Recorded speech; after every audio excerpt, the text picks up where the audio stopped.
To paraphrase Doc Brown of Back to the Future fame, please excuse the crudity of this video. I have one attempt here, or one objective, and that's to just show people what my uncle has deemed the man cave. I have other sort of nicknames for it. The man cave is probably the most catchy, though. So, without further ado, let me introduce you guys to the man cave, which essentially is just where I have my Magic the Gathering collection. So let me go ahead and preface that right now. So if you don't care about Magic, or if you're not impressed by organization, there's no need to keep watching. However, if you are impressed by organization, I don't know, you might learn a thing or two. I know I consider myself pretty good at not only keeping things organized, but finding ways to organize them in the first place. So, where should we start? Behind me, what we have here, these are my cards. They are organized by color first.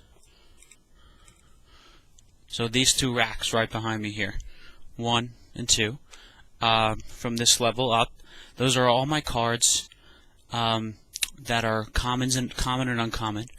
They are organized by color, and furthermore, they're organized by, well, they're alphabetized, right? So let's pull one over here, show you guys. So I pulled the blues here. So we have a Constricting Tendrils, right, begins with a C. And the next couple cards in here, Constricting Tendrils, Consuming Vortex, Contempt, Controlled Instincts, that kind of thing. So, it's like that for everything. So if you wanted me to find any random card, I don't have to dig through my shoebox for 10 minutes to find it. I know exactly where they are. And along those lines, what I have actually right next to me here, right here, these are the cards from the new set, right? Rise of the Eldrazi. And Rise, what I do is, in the first part, I have obviously divided by color, and the top part has letters A through J, and the bottom part K through Z. And that's because you might notice I use these little 10-card guys here, little 10-card dividers, and A through J are the first 10 letters. So I go to A through J in one, and then really it's K through T are the next 10. But I don't do a third one, I just do the 2. So that way when I'm sorting them later, it goes a lot faster. It works out rather well. I keep my foils, they're in there, and then obviously I have the rules cards and the tokens. I can't bring myself to throw away the tips cards.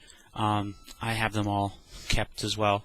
And then up here, I separate a colorless, so all the Eldrazi colorless spells are in there. I put my rares away already, actually, otherwise they'd be in here too. The Evolving Wilds, which are just lands, they get their own spot, and then things that make mana / mana producers. I have them organized separately. So we have the Overgrown, and we have the Dreamstone Hedron, and the Prophetic Prisms are in there as well. Just for example. So that's the first thing. Next, we have this is sort of my bread and butter area. Up there you can actually see what's left over from my dinner. I have 2 decks sitting up here that need to be organized. These are the 5 sectioners right here. My 5 sectioners are, these are the extras. So like for example, when I'm doing just the reds later on, I'll just pull one of these until I need the others. These are my foils up here, foil common and uncommons. They're arranged by set, actually not straight alphabetical. This little guy down here, down there, these guys right here, these are my multicolor spells. So first we have, like hybrid guys, and then later, and then in the back you have straight up regular multicolor. But each of them arranged by obviously color and then alphabetized. All the other boxes you see, like these ones here and the ones on the bottom, I basically buy boxes bulk. I saved a lot of money that way, actually, but now I have way more than I need. So for now, they're just going to go ahead and sit in storage. My decks, I have approximately, personal decks, I have like 96 completed. My objective is to hit 113. My birthday's November 13th, so 113 feels pretty good. 1,113 decks. While I have an excellent system for organizing them, I think I just have more than I can keep track of, or more than I can actually maintain. So let me give you a shot actually of my computer so I can show you guys this. So what we have here, this is my program. Let's see, Windows 7 snap feature. Excellent. Oh, it doesn't want to snap this. Oh well. Okay, so what we have here, right here, this is a list of all my decks. Alright, pretty exciting stuff, I know, for most of you. So over here we have a deck number on the far side. They all have fancy names. If there's a tribe, if there's a theme for the deck, and then whatever the main card in the deck is, and then each one has how many cards in it. And what's cool about it, though, is each tab on the bottom here, I know how you guys are familiar with Excel, but it has tabs on the bottom, right? So these tabs just each have a different deck. So this is deck 1, and so here's what's in deck 1. And here's up top, the theme, the colors, the deck number, and that all pulls to this first one. And then pulling to the second one is the card list. So I can arrange, so this is all the cards in all of my decks are in here, and what number they're in and how many are in that particular deck. So at any given point, if I think I have a card but I don't have it in my extras, I go to here and I know exactly where it is. I even have a couple cards that were lent out to people, and I forgot where they were. I couldn't find them, and then I checked here, and it turns out I had let some people borrow them. So that's always very useful. In the back, I also have a sort of an insurance thing. It's my projected cost.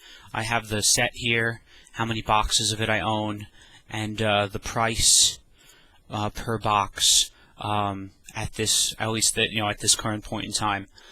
So I know roughly what it would cost to recover my collection if I were to lose it for whatever reason. And I think if it's not yet, we're going to try and put this on my family's insurance, home insurance, whatever.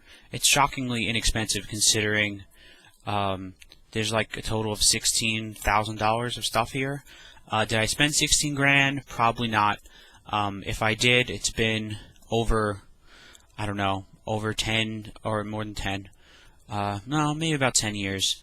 So maybe I did spend a full 16,000 on it. But I bet some of you guys have spent at least that much. Anyway, getting back to it, what we also have on my decks, so you see where they are. They're all labeled and numbered. So this is the top row, and then there's a row right beneath it. So that's pretty exciting. On the wall there, those comic book albums, they actually have the Magic comic books. I very much enjoy the storyline, so I made sure that I have those. My table, you can see my table over there. It actually has